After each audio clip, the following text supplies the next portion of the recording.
Hey there, cats and kitties. I am the Blues Man, Johnny Blues, and with this video I'll be discussing my thoughts on episode 8 of the anime series Noragami. This was definitely an interesting episode in how closely to the brink we see both Yukine and Yato brought. Essentially, this entire episode is taking place within a school, and it all revolves around this boy Manabu, who is being bullied. You know, this is something anyone who's ever considered themselves an outsider, a geek, a nerd, otaku, what have you, has probably at one time or another been on the receiving end of. And this kid, sadly, is brought to the point where he's actually taken to hiding in the girls' bathroom because of how much anxiety and torment he's felt at the hands of this small group of classmates, headed by a ringleader that he focuses on later. But of course, it takes Yato's intervention of giving him something. We don't know quite what it is until 3/4 of the way through the episode. He gives this kid something and plans to help him, you know. And because Yukine is there in tow as usual, this school surrounding is really having a psychological effect, not necessarily for the better, on Yukine. You know, he's stuck in his childhood, he's stuck in his early teens or whatever his age happens to be.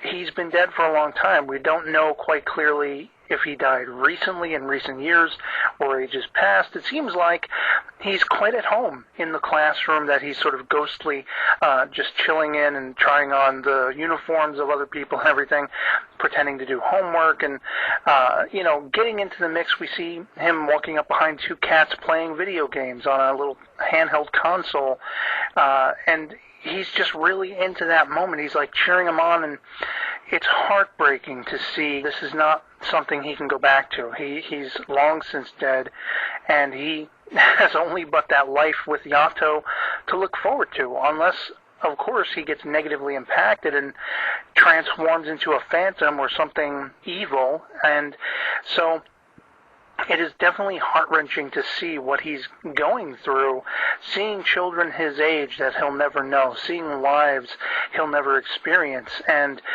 this all impacts Yato in even a bigger negative aspect, because of course we see that Yukine lashes out, steals a bat, starts just smashing all windows in the vicinity. You know, he just really has a breakdown, and every single impact is killing Yato. Because of the blight he experienced at the hands of Bishamon episodes back, he is weakened. You see this purple blight taking over his entire body. Essentially, Hiyori is there to witness this and basically jumps out of her own body to become that spirit form with the tail and everything to carry Yato. She's going to do what he suggested, go talk to Kafuku and Daikoku, and, you know, she's going to bring Yukine, whether he likes it or not, with her, because essentially this is kind of his fault. You know, he has not listened to Yato. He has not tried to be the better man that Yato wants him to be. Granted, Yato's not exactly doing it in a very compassionate, friendly way. So both of these characters are, for whatever reason, at fault, you know. And it's interesting to me that this all ends up culminating after we find out what it is Yato gave the Manabu boy.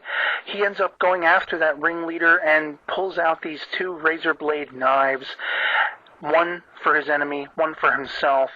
And all the while, he's got this phantom siphoning off his psychological essence, you know, his emotions, and trying to push him to, if not kill his bully, you know, the main ringleader bully, to then kill himself. And the whole time you're hearing this click, click, and I'm thinking, oh my god, it's a gun. Why did Yato give him a gun? Luckily, no, it only turned out to be razor blade knives. And even more luckily, it turned out this kid, when warned by Yato, if you do this, if you move forward, if you harm this bully, you will lose your humanity. You will not fit in anywhere anymore. And this is something this kid, you know, intellect beats out emotion, and he understands, I can't do this. I'm not going to be a monster. And so he throws down his knife at the last second. The bully pees himself, so there is a victory of sorts. And Yato tells him, you know, all you kids, you stupid kids, you think it's some kind of competition, who can get the most friends? He's like, just find one. Just find someone that you can connect with. That's all you need. That's all you need to feel right in the world. And with these words, he sends Manabu off, and hopefully for the better. But as I say, we culminate with this blighting, and Hiyori having to intervene, carrying Yato back to Kafuku and Daikoku. And when they get to their door, very shockingly, Daikoku pushes Kafuku out of the way and creates a barrier. He will not have them come any closer. Hiyori is left pleading, banging on this energy barrier. You have Yukine just standing off to the side, incredulous, like, what in the hell is going on? Yato is left on the ground to die, and it doesn't seem like there's going to be any help whatsoever. So there we leave it with such a monumental cliffhanger. Is Yato going to be saved? Is he going to die? Is he going to suffer for a while longer with this blighting? And it's interesting to note that, Bishamon essentially earlier in the episode had visited Kafuku and Daikoku. She's trying to pinpoint any potential vents that are going to open between the realms, because of that one that basically Kafuku opened that started this whole mess. And the conversation takes a very interesting turn in that Bishamon's asking Kafuku, are you perchance maybe doing this on purpose to keep me away from Yato, keep me busy with these vents and these phantoms that I have to destroy that are seeping into this realm? And basically, the response from Kafuku is very shocking in that she kind of threatens Bishamon. If anything happens to Yato, a storm is going to open up on your ass. Essentially is what she's saying. To Daikoku's delight, he's just swimming at his master, having basically stood toe-to-toe with Bishamon and told her not to mess around, And so it's like, who are Yato's friends and allies? Who are his enemies? It's hard to tell at the moment because you have Bishamon and her people coming after him. You have, Kafuku and Daikoku have been helping, but by the end of this episode, as I say, with that cliffhanger, all bets are off. The questions are raised. What's going on? What's going to happen next? And I can't wait to find out. And otherwise, I hope this video finds you well, and I'll catch you all later. Peace.